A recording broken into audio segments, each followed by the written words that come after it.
आपने कभी सोचा है कि लाइफ क्यों है, या हमें क्यों मिली है, हम क्यों जीते हैं, या फिर डेथ के बाद क्या होता है? ऐसे अनेक सवाल। और ये सवाल आते जाते रहते हैं। और अगर आपके मन में भी कुछ ऐसे सवाल आते हैं तो कॉन्ग्रेचुलेशंस, आप एक फ़िलासफ़र हैं, इनिशियल फ़िलासफ़र। ज़रूरी नहीं है कि हमें कोई डिग्री चाहिए फॉर बीइंग अ फ़िलासफ़र। उसके लिए डिटेल स्टडी, अपना पर्सपेक्टिव, वो सारी चीज़ें देनी होती हैं। लेकिन अगर ये ऐसे सवाल भी आपके मन में कभी आए हैं तो आप खुश रहिए ना कि आप भी एक लेवल के फ़िलासफ़र हैं, चाहे आप इनिशियल लेवल के हैं। बस ऐसे ही फ़िलासफ़ी में फ़िलासफ़र्स होते हैं, यानी दार्शनिक होते हैं, जिन्होंने अपनी ज़िंदगी में बहुत कुछ अचीव किया है, सारी रिस्पॉन्सिबिलिटीज़ निभाई हैं, या फिर उनके पास उतना टाइम था, उनको वो टेंशन नहीं थी रिस्पॉन्सिबिलिटीज़ निभाने की, तो उनके पास बहुत सारा टाइम था and they wanted to know कि लाइफ क्या होता है, क्या नहीं होता है, लाइफ में ऐसी चीज़ें क्यों होती हैं। तो उनके आंसर्स उन्हें चाहिए थे। तो अगर आंसर नहीं मिले, या फिर उन्होंने कहीं से गैदर किया, और फिर गैदर करने के बाद, यानी इकट्ठा करने के बाद, उन्होंने अपने शब्दों में अपने नज़रिए को इम्पोर्टेंस देकर कुछ चीज़ें बताई। तो इसीलिए फ़िलासफ़ी में हम डिफ़रेंट फ़िलासफ़र्स के बारे में पढ़ते हैं, क्योंकि हर एक इंसान सेम नहीं होता है, सबका अपना अपना नज़रिया होता है, सबको अपने अपने तरीके से जीवन जीने में आनंद आता है। तो इसीलिए सब ने अपने अपने तरीके से बात कही है जीवन को लेकर। तो इसी को कहते हैं फ़िलासफ़ी, जहाँ पर लोगों को लव फॉर विज़डम होता है। आई थिंक आपको इतना क्लियर हो गया होगा। और इसको एज अ सब्जेक्ट नहीं, मैं फिर से कहूँगी, हम डिफरेंट फ़िलासफ़र्स को पढ़ेंगे, डिफरेंट कॉन्सेप्ट्स को पढ़ेंगे। तो ज़रूरी नहीं है कि आपको अपनी लाइफ में सारी चीज़ें अपना लेनी है।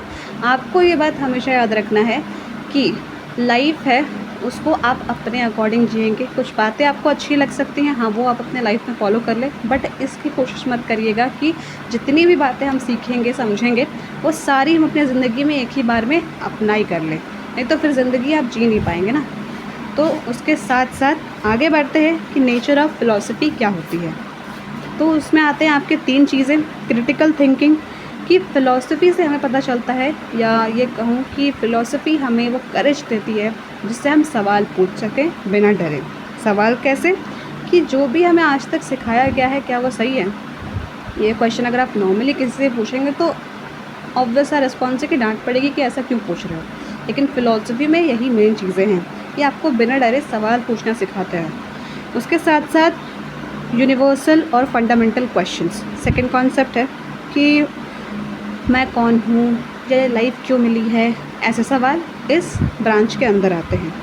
उसके साथ साथ आगे बढ़ते हैं तो रेशनल इंक्वायरी मतलब कि फीलिंग्स हमारे मन में होती है, इम्पॉर्टेंट है, लेकिन आपको उसके साथ साथ लॉजिकल भी थोड़ा होना ज़रूरी है। इतना तो हमने समझ लिया different concepts related to philosophy या नेचर ऑफ फ़िलासफ़ी, जो भी आप कहें, कि critical thinking, universal and fundamental questions, उसके साथ साथ रेशनल इंक्वायरी। पहले हमें कुछ सवाल कि ज़िंदगी क्यों है, या फिर जो हमने सीखा है वो सही है या नहीं। फंडामेंटल क्वेश्चंस में मैं कौन हूँ, रेशनल में जो भी आप डिसीजन ले रहे हैं उसमें रेशनल थिंकिंग होनी चाहिए थोड़ी बहुत। उसके बाद एक क्वेश्चन आता है कि why do we need philosophy, कि हमें फ़िलासफ़ी की ज़रूरत क्यों पड़ी। अब ज़रूरत क्यों पड़ी, उसका भी एक सिंपल सा आंसर है कि हमारे लाइफ में कन्फ्यूज़न होते हैं चॉइसेस करने में, और ऐसे जब कन्फ्यूज़न आते हैं हमारी ज़िंदगी में, तब ऐसा लगता है मानो ज़िंदगी में बिल्कुल अंधेरा सा छा गया हो। तो उस अंधेरे में फ़िलासफ़ी एक टॉर्च का काम करता है। और एक बात जो महात्मा गांधी जी ने कही थी कि my life is my message, यानी कि उनका जीवन एक संदेश है, उनका संदेश है जो वो दुनिया को देना चाहते हैं। तो ये भी एक फ़िलासफ़िकल टर्म है कि फ़िलासफ़िकल वे में उन्होंने अपनी ज़िंदगी से रिलेटेड बातें कही हैं। उसके साथ साथ फ़िलासफ़ी हमें अपनी लाइफ को क्वेश्चन करना और अच्छे से समझना, साथ ही ज़िंदगी को अच्छे से जीने में मदद करती है। जैसे अभी बताया ना कि डिफरेंट फ़िलासफ़र्स होंगे, उनके अपने पर्सपेक्टिव्स होंगे लाइफ को लेकर, जो हम लोग आगे पढ़ेंगे। तो ज़रूरी नहीं है आपको सबको अपना लेना है, आपको हाँ एज अ नॉलेज देखना है कि यस, समझना है कि ये भी चीज़ें हैं। और उसके साथ साथ अगर आपको कोई बातें अच्छी लगी तो आप उसको अप्लाई कर सकते हैं और अपनी ज़िंदगी को इम्प्रूव भी कर सकते हैं। साथ में ये क्वेश्चंस तो हैं ही जो हमने पढ़े हैं अभी। और इसके साथ साथ आगे बढ़ते हैं, समझेंगे कि ब्रांचेज़ ऑफ फ़िलासफ़ी क्या है।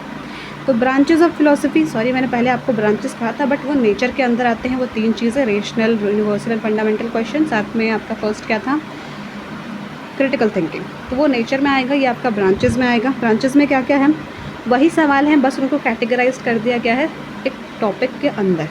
सबसे पहला है मेटाफिज़िकल इंक्वायरी, जो हमने लास्ट वीडियो में भी कवर किया था। तो ये वीडियो लास्ट वीडियो का एक एक्सटेंशन है, ताकि आपको चीज़ें थोड़ी सिमिलर लगें, आसान लगें और हम उसको आसानी से समझ सकें। पहला आपका ब्रांच क्या है, मेटाफिज़िक्स की रियलिटी क्या है, मैं कौन हूँ, ऐसे सवाल आपके मेटाफिज़िक्स के अंदर आते हैं, फ़िलॉसफी के अंदर। नेक्स्ट ब्रांच है एपिस्टोमोलॉजी, जिसको हमने पिछले वीडियो में अगेन समझा था। तो इसके अंदर कौन कौन से सवाल होते हैं कि क्या हम जो जानते हैं वो सच है। तो सवाल हमारे पास बहुत सारे थे और उनका जवाब फ़िलासफ़र्स अपने पर्सपेक्टिव के साथ देते ज़रूर हैं, और सवाल इतने ज़्यादा हैं कि आप कंफ्यूज ना हो, इसलिए उनको कैटेगराइज कर दिया गया है टू डिफरेंट ब्रांचेस। तो आई थिंक आपको ये समझ में अब क्लियर हो गया होगा कि पहला क्या था आपका मेटाफिज़िकल। तो मेटाफिज़िकल में हमारा क्या था कि रियलिटी क्या है, या फिर मैं कौन हूँ, ये दो सवाल, रियलिटी और मैं कौन हूँ, ये मेटाफिज़िकल में आएगा। और आज तक हमने जो भी सीखा है क्या वो सही है या नहीं, ये आपका एपिस्टेमोलॉजी में आएगा। फिर थर्ड है आपका लॉजिक यानी कि साइंस के तरह सोचना, कि साइंस में क्या होता है, कोई भी चीज़ या कोई भी इवेंट होता है तो वहाँ पर उसका लॉजिकल रीज़न देखते हैं, हम लोग रीजनिंग करना सीखते हैं, कि ऐसे ही कुछ भी नहीं कह देंगे कि ये चीज़ इस वजह से हुई है, उसके पीछे एक प्रॉपर रीज़न यानी कि कारण होना चाहिए। फोर्थ है आपका ब्रांच एथिक्स, कोई चीज़ सही है या नहीं, या हम सही कर रहे हैं या गलत कर रहे हैं, ये सारी चीज़ें आपकी एथिक्स में आती हैं। तो एथिक्स तो आई थिंक बहुत ईजी लगा समझने में, लॉजिक भी ईजी लगा। लास्ट है आपका ब्रांच एस्थेटिक्स आज के टाइम पे बहुत पॉपुलर है, कि इंस्टाग्राम पे, इंटरेस्ट पे, वहाँ पे एस्थेटिक फ़ोटोज़ होती हैं जिनसे हमें आइडियाज़ मिलता है। तो बस उसी से रिलेटेड है कि सौंदर्य क्या है या फिर आर्ट और ब्यूटी क्या है।